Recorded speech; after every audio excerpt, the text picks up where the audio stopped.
साधना और समाधान देख रहे सभी भक्तजनों को जय माता की।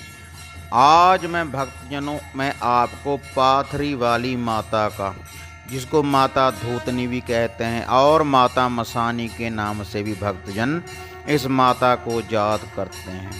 और जो इस माता का स्थान है हरियाणा में पानीपत के पास पाथरी गांव है, जहाँ पर ये माता प्रकट हुई थी। माता प्रकट कैसे हुई थी? जहाँ पर एक साधु ने आकर धूनी लगाई और धूनी में इस माता रानी का उन्होंने कर्म किया और इस धूनी से ये माता पाथरी वाली प्रकट हुई। और धूनी से प्रकट होने के कारण इस माता को धूतनी माता, धूने से प्रकट हुई धूतनी माता। और जो इनको पाथरी वाली माता भक्तजन याद करते हैं, पाथरी गांव में माता रानी के प्रकट होने के कारण इसको माता हम पाथरी वाली के नाम से भी जानते हैं। और कई भक्तजन इसी माता को माता मसानी के रूप में मानते हैं और इन रूपों में माता रानी की सभी भक्तजन सुख सीरनी लगाते हैं, इसका भोग प्रसाद लगाते हैं। ये जो माता पाथरी वाली है, माता मदानन का ही एक रूप है शक्ति का, जो माता पाथरी वाली है। और जो भी इसको भक्तजन मानते हैं उसको ये किसी चीज़ की भी पूरी ज़िंदगी में, उसके पूरे जीवन में घाट नहीं रहने देती। और जिसके घर में भी इसकी एक बार मानता हो जाए तो वह इसको छोड़ नहीं सकता। अगर वो इसको छोड़ेगा तो वह पूरा वंशज भी ख़त्म कर देती है, ऐसी माता है। और जिसके ऊपर कृपा हो जाए उसका तो बेड़ा पार कर देती है। और कई भक्तजन माता रानी के दर पे जाते हैं, भोग प्रसाद चढ़ाते हैं, लेकिन कोई गलती के कारण, कभी घर से कला क्लेश करने के कारण तुरते हैं और कभी वहाँ पर या निगाह सही नहीं रहती, कोई ना कोई कारण बन जाता है जिसके कारण ये माता रानी रुष्ट हो जाती है और उनको फिर बहुत सारी हानियों का सामना करना पड़ता है। इस माता रानी का साल में 2 बार मेला भरता है, चैत्र और हाड़ में।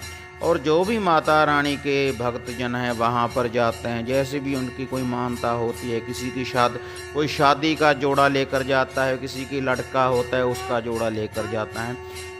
जिनके भी घरों में माता रानी की मानता है तो साल में 2 बार माता रानी के दर पे जरूर जाना चाहिए। और जो भक्तजन घर में रह जाते हैं मेले वाले दिनों में, जब माता रानी के दिन होते हैं तो वो जो दूसरा परिवार है उनको घर में नीचे बैठकर चौकी भरनी चाहिए माता रानी के नाम की चिराग लगाकर।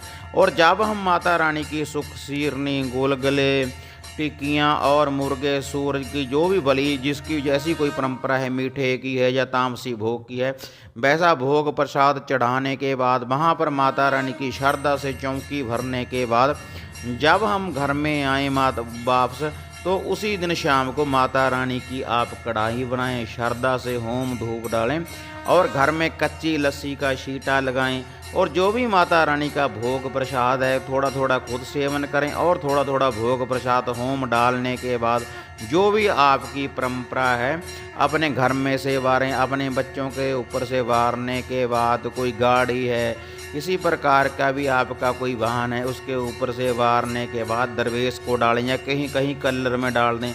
इससे माता रानी की आपके ऊपर पूर्ण रूप से कृपा बरसने लगेगी और प्रसन्न हो जाएगी माता रानी। हाँ, माता रानी के भक्तजनों, ये है माता पाथरी वाली का इतिहास कि ये कैसे माता रानी प्रकट हुई। जब माता रानी वहाँ पर धूनी से प्रकट हुई, उस साधु ने प्रकट की, तो उस धूनी की एक सेवा करता था भक्तजन, उस धूनी की सेवा। और जो नागा साधु था उसकी सेवा करता था नाथू राम भगत। जो नाथू राम भगत था उसको जब वो संत वहाँ से गए, जो नागे साधु थे, गांव छोड़ कर गए पाथरी गांव, तो उनको एक डिब्बी के रूम में माता रानी सौंप कर गए और बोले कि इस डिब्बी को खोल कर मत देखना। लेकिन कई वर्षों के बाद जो नाथू राम था वो बहुत ज़्यादा बड़ा फूला और उसका कारोबार पूरे जोरों पर था। और उसके बाद क्या किया, उसकी जो धर्मपत्नी थी उसने उस डिब्बी को खोल कर देख लिया। तो उसके बाद पूरे गांव का विनाश होने लगा, भयंकर भूचाल आने लगे और युवा अवस्था में लड़के मरने लगे और पशुओं का नुकसान होने लगा। तभी उस नाथू राम भक्त ने पूरे गांव को एकत्रित किया, इकट्ठा किया और उस जो साधु की व्याख्या थी, जो साधु ने उनको वचन कहे थे, उनके बारे में बताया।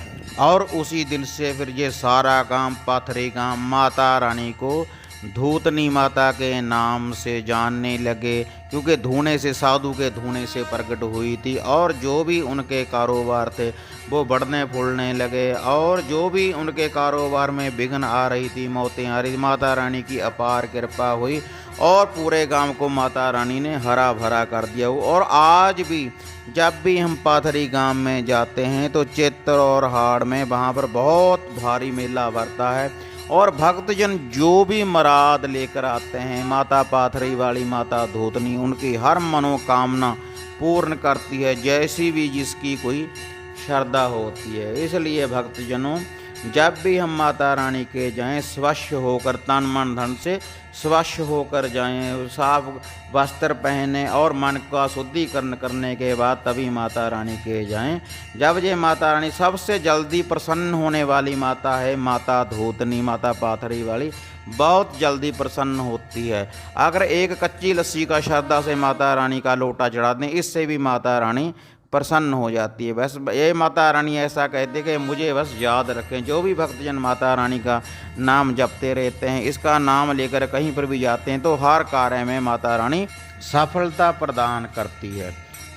हाँ, माता रानी के भक्तजनों, मैंने जो भी आपको माता रानी की विधि बताई है कि कैसे माता रानी के मेले में जाएं, श्रद्धा से जाएं, और जो भी भोग प्रसाद है शुद्धता से तैयार करें, माता रानी को भोग लगाएं, और घर में कैसे चौकी पर हैं। अगर आप इस विधि को अपनाएंगे तो माता रानी आपके ऊपर पूर्ण रूप से प्रसन्न रहेगी, और आपके किसी भी ऐसा कोई कार्य नहीं है जिसको ये माता रानी पूरा ना कर सके। हाँ भक्तजनों, ये थी माता धूतनी, माता पाथरी वाली का इतिहास, जितना मेरे को ज्ञान था। हाँ भक्तजनों, फिर मिलेंगे एक नई अपडेट में, तब तक जय माता काली, जय बाबा भैरवनाथ।